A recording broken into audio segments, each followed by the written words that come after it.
Um, Well, that was a movie. Hello and welcome back to Simon's Rants. I'm Simon, and today I'm giving my first thoughts on Beau is Afraid, the new film by writer-director Ari Aster, starring Joaquin Phoenix, Amy Ryan, Stephen McKinley Henderson, and with a small cameo by Bill Hader, which I just have to believe is one of those cameos. It's like somebody's a big fan of somebody else's work, so they're like, please just put me in whatever you do next. And they're like, sure, I'll give you this tiny little bit part. But it was enjoyable enough to see at least his back. I don't think you saw his face at all, but you did see him in there. But anyway, if you don't know what Beau is Afraid is about or anything about it at all, it follows Joaquin Phoenix's character, who is a man who has some sort of severe anxiety disorder, as he deals with the loss of his mother and trying to get to her funeral. If that on paper sounds more like the plot to, say, a comedy than a horror movie, then yeah, you'd be right. Ari Aster has called this movie a comedy. It's been marketed slightly as that as well, although I think the trailers don't really say that. But on IMDb, it calls it a comedy, drama, horror. Horror is in there, but it's the third genre listed, whereas comedy is the first. So they seem to be saying it's a comedy, and I understand some of that, but I wouldn't have called it that. It definitely has some humor to it. I definitely laughed at this movie. I think I laughed more than I was supposed to, though, or maybe at parts I wasn't supposed to, but frankly, I don't really know. Walking out of this theater, I just felt the need to see this movie again. But to reference the couple that was walking out of the theater next to me, one guy said, I don't think I'm ever gonna see that again. And the other was like, yeah, no, absolutely not. And I will probably see it again. I won't write it off like that, but it really is a bizarre movie. It's hard to really decide what I think about it, and I'm not going to give it a rating. I'm letting you know right now. I'm not giving it a rating today because I don't know what rating I would give it. But I'm also not giving up on it because I am intrigued by it. I'm confused but intrigued by it. Knowing that it was by writer and director Ari Aster, who famously did Midsummer and Hereditary, he's considered one of the best names in horror right now, and I love Midsummer. It's one of my favorite movies of all time, so I just, even though I don't fully understand this movie right now, I'm giving him the benefit of the doubt because he's a great filmmaker from what I know, and so even though I don't get it, that doesn't mean it doesn't have quality to it. So right now I can't really say it was great, but I can't say it was bad either. I'm just mainly confused. And that's coming from me, who has plenty of times on this channel talked about how allegorical horror specifically is like my favorite genre right now. And not just horror, but allegories of all sorts. I'm a big fan of surreal, non-literal storytelling. Like I mentioned Bardo last year, that was one of my favorite movies of all time as well. And that movie was confusing as hell. But still, when I watch allegorical movies, whether it's Bardo or like The Night House or The Babadook or stuff like that, which all have varying levels of understandability on first watch, I always feel like I've got a pretty confident grasp on what I think, at least, the storyteller was trying to tell the audience with it.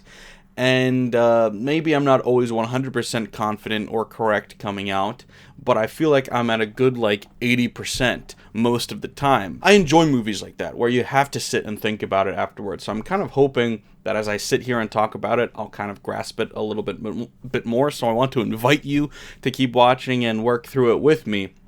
But all that being said, I normally feel like I'm pretty confident and have a grasp on what the movie is after the first viewing, but today I feel like I'm at mostly a loss. I feel like I grasp the beginning and the end.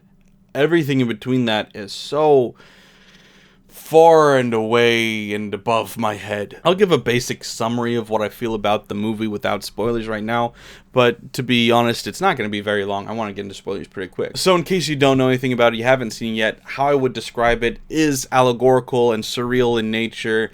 I believe that this character that Joaquin Phoenix is playing is a man that, it's not just anxiety, it's some sort of paranoia, it's some sort of mental illness where he literally sees the world in this terrifying and combative and dangerous way. and, just sees things that aren't really there and hears things that aren't really there and just misconstrues what he is seeing. That's the only way that it makes sense to me at all. That's neither confirmed nor denied while watching the movie. That's just basically what I took away from it. We see him dealing with a lot of important things in his life. Like I said, his mother has just died, so he's kind of grappling with that and his relationship with her. The crux of the story in this movie is his relationship with his mom. That's kind of where the fear, that anxiety comes from, is from that relationship. It's, somebody in IMDb called it Mommy Issues, the movie, which is, kind of true, basically, but that's kind of the crux of this story. So I believe that we're supposed to be viewing the world through his eyes in this movie, and a lot of it doesn't make sense literally. If you try to take it literally, it will not make any sense. If you've seen the trailer, you kind of see that they've got that shot in there where things are kind of like paper mache and people are wearing masks. It kind of looks like either you're on drugs or you're hallucinating for some reason, and there's a lot of moments in this movie that follow that same trend. So I have to believe that we're not supposed to take it literally, that it is an interpretation of how he himself is interpreting and viewing the world.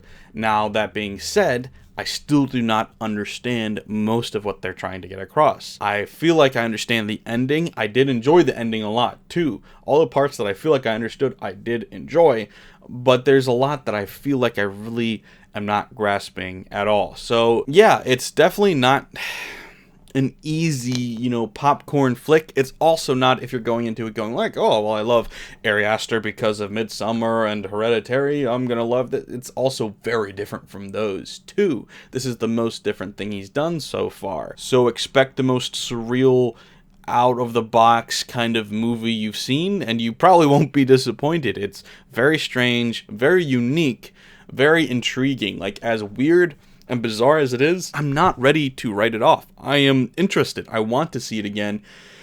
I wish I'd seen it with somebody else, though, so I could be talking it out with them, but my point is, it felt like a quality movie, if that makes sense. You can tell when movies don't make sense because they're stupid, or they don't make sense because they're saying something that you haven't understood fully yet. And this felt like that. It didn't feel stupid. It didn't feel like a bad filmmaker or a bad writer. I mean, I'm already saying I'm giving the benefit of the doubt to Ari Aster here because he's proven twice already he knows how to make a good movie, so I kind of just believe him.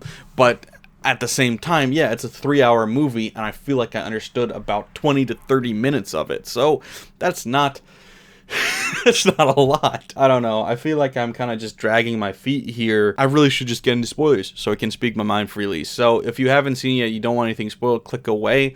Go watch it if you're brave enough. It is a very unique, very strange, very interesting experience. I hope you enjoy it. I can't guarantee you will because I still don't know if I did or not. It was something. So please go watch it and come back and we can talk about it then. But please also remember to like, share, if you're new here, subscribe. Thanks, guys. Bye. So this movie, basically everything in his life is how I view it, is, fear based on something his mother instilled in him.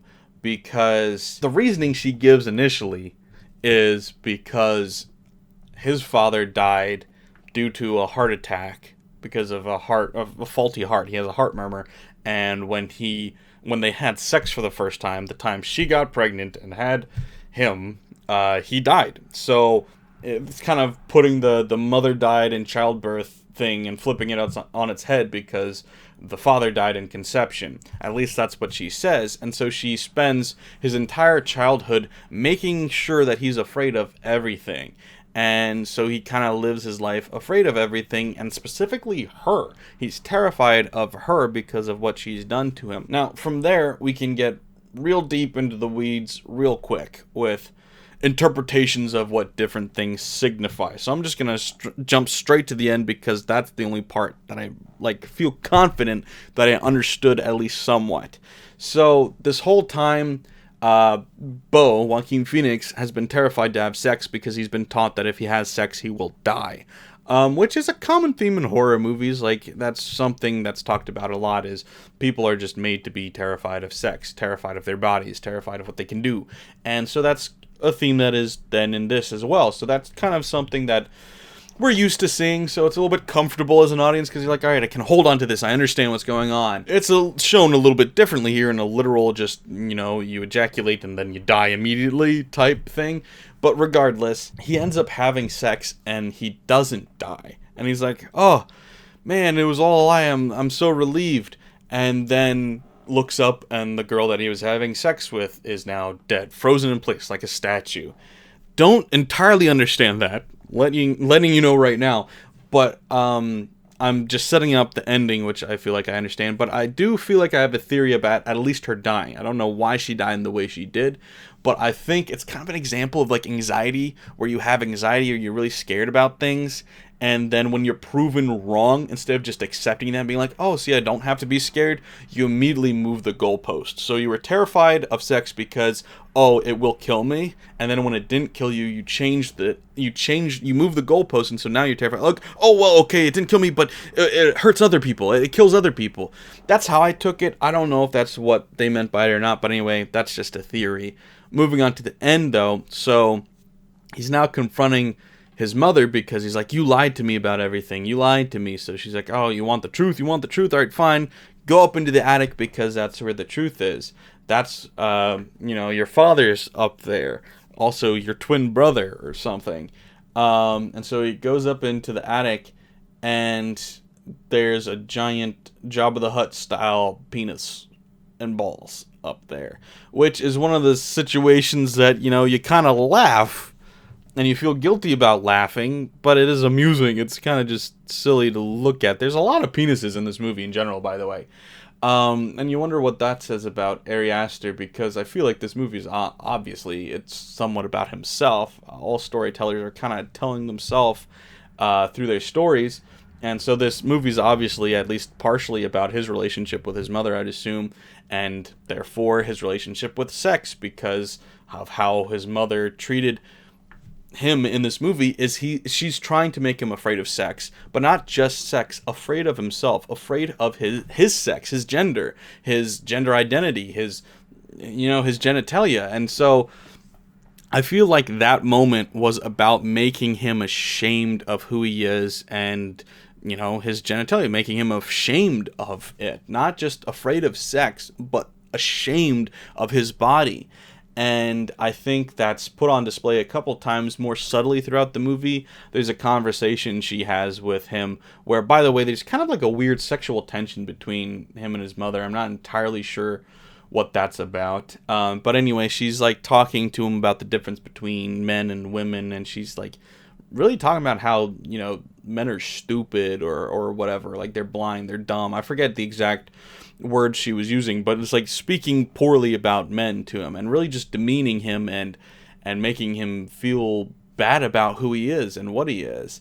And so I think that's kind of the point of like the whole giant monster penis at the end, was that's what it was about. It was like shaming him for having a penis, essentially shaming him for having the body he has and being who he is. So that's kind of like how I view that whole relationship. Is everything about him is caused by his mother, but she is constantly blaming the father for all the problems. Like she'll constantly be like, I'm so sorry for what you inherited from your father. And so you're thinking, at least early on I was, oh, so he got like his anxiety or he got his whatever, his disease is what she's alluding to, but it's something other than that.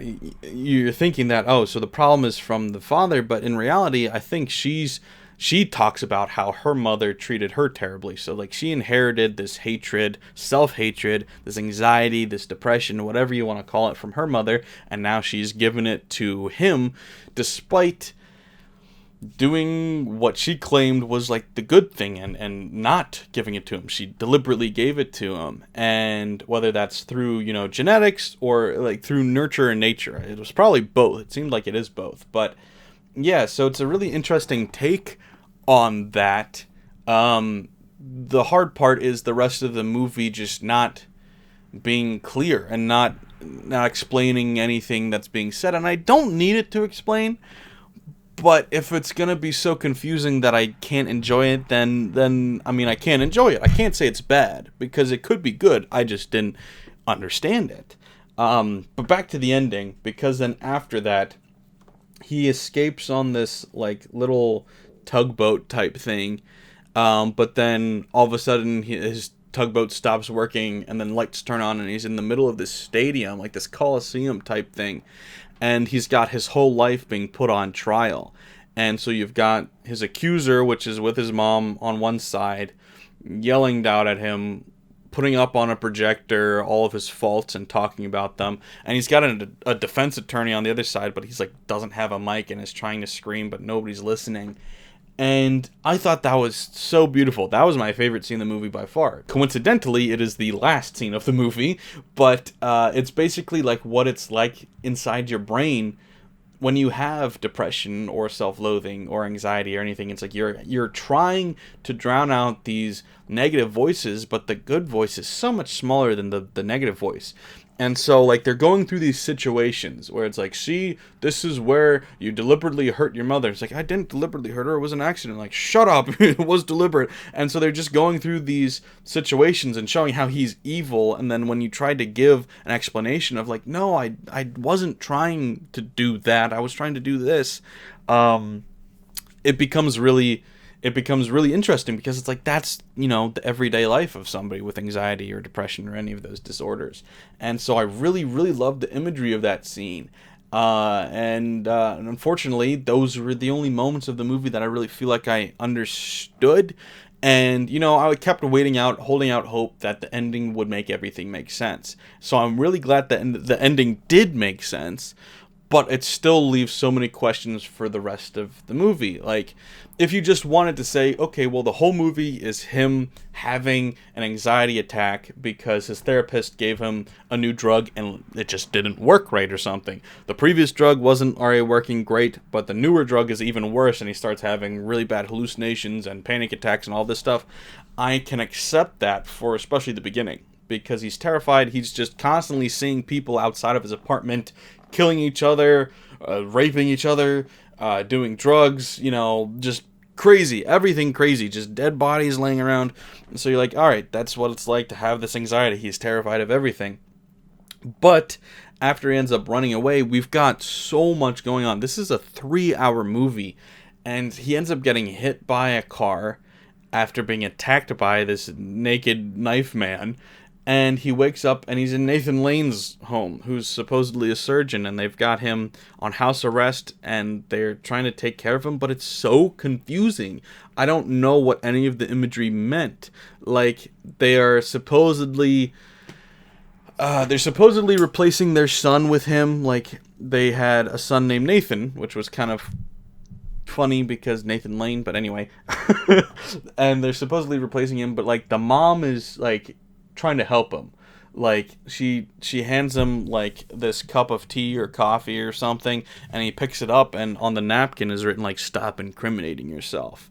And then later she hands him a TV remote and goes, switch to channel 78, and he does, and it's live footage of him in the house, and he looks up where the angle is coming from on the TV, and there's no camera there, and he can fast forward, he can rewind, he can go into the future with it. And great imagery. Like, I love the imagery. And I guess it all can be explained away by being like, oh, well, he's hallucinating and having anxiety. But I am confused by how much, if anything, is real. Like, I don't know. When you come to a scene like that, I would like to have some sort of grounding or some sort of explanation on the actual reality of what's happening. Because is he really in some stranger's house?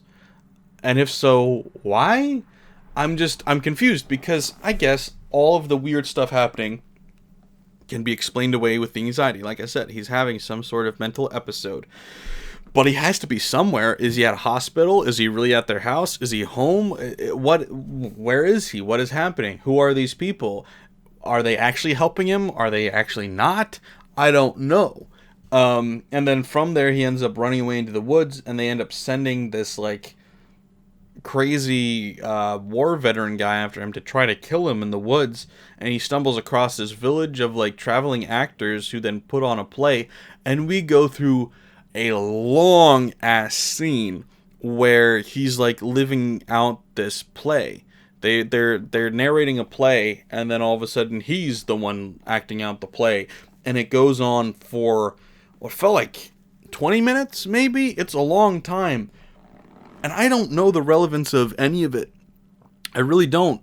And then, the guy that they sent to kill him comes up, finds him, starts killing people, accidentally, I thought, killed himself, but then he comes back later and gets killed later by the penis monster. And so he runs away into the woods, gets shocked by his collar, because he's given like a house arrest anklet thing that shocks him. He falls asleep, wakes up, hitchhikes to the funeral. And it's like, this is one of those things where if a studio was more heavily involved, because I know A24 kind of just lets their directors go for the most part, it seems like, especially somebody like Ari Aster, who has earned the respect and earned demands from studios. They just like kind of let you go. And I feel like if it wasn't Ari Aster or it wasn't A24, they would have cut all of that out, and it would have just skipped from him being under house arrest, him running away, him getting knocked out, and then him hitchhiking. And you would cut out like 40 minutes of the plot, maybe more. I don't even know. But you would cut out a decent portion, and then it would be a 2-hour movie-ish. And there would be so much less to be confused about.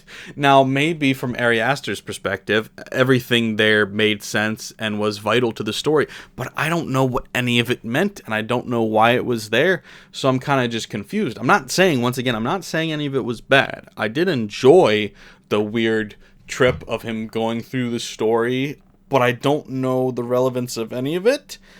If you're talking about like him and his psyche and his relationship with his mom, this felt like a complete detour. It felt like it was completely non-consequential and unimportant to everything else we saw.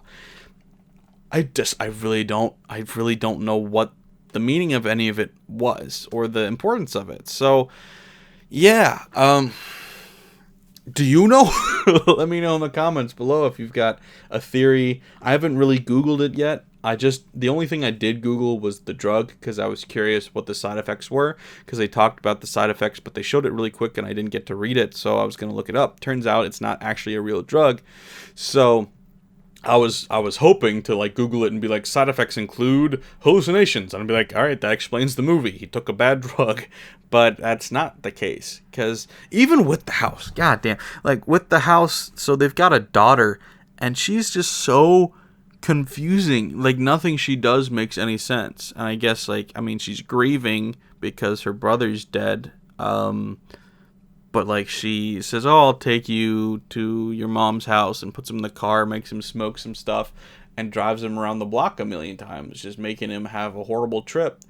And then she's like screaming at him later, and then she's like, all right, I'm gonna force you to drink paint with me. And he's like, I'm not gonna drink paint. And then she's like, fine, pussy, I'll drink it first. And she drinks paint and kills herself.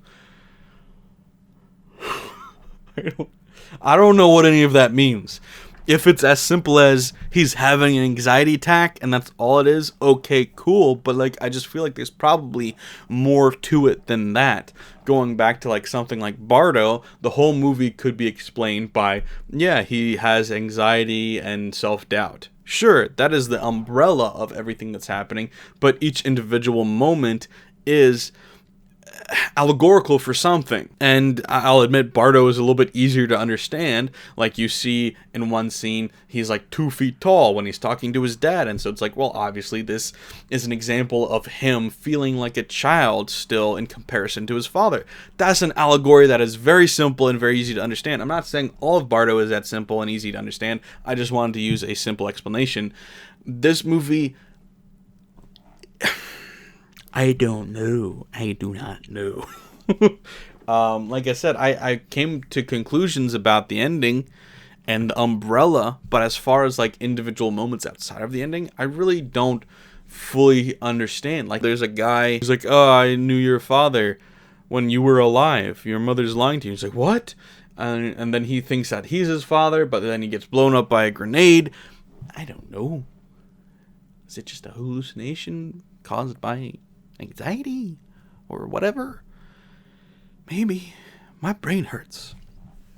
So, yeah. I don't know. I really don't know. Man.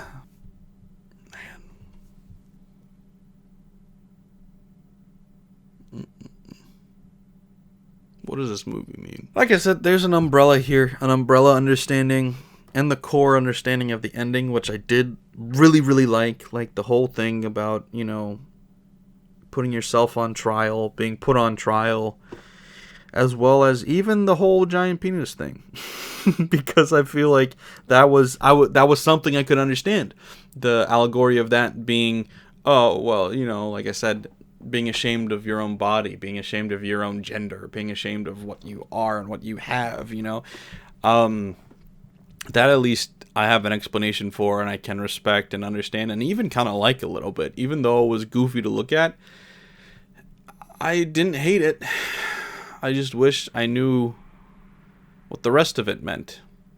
I don't know. I think I'm going to call it there. I was kind of hoping that the more I talked about this, the more I'd understand it, and that's not the case. I'm either going to have to talk to somebody or watch it again. Or, if you understood it, please let me know in the comments below. I'd love to talk more about it. So leave me a comment, leave me a reply. I'll get back to you. Thanks for watching, guys. Of course, please remember to like, share, and subscribe if you're new here. Thanks. Bye.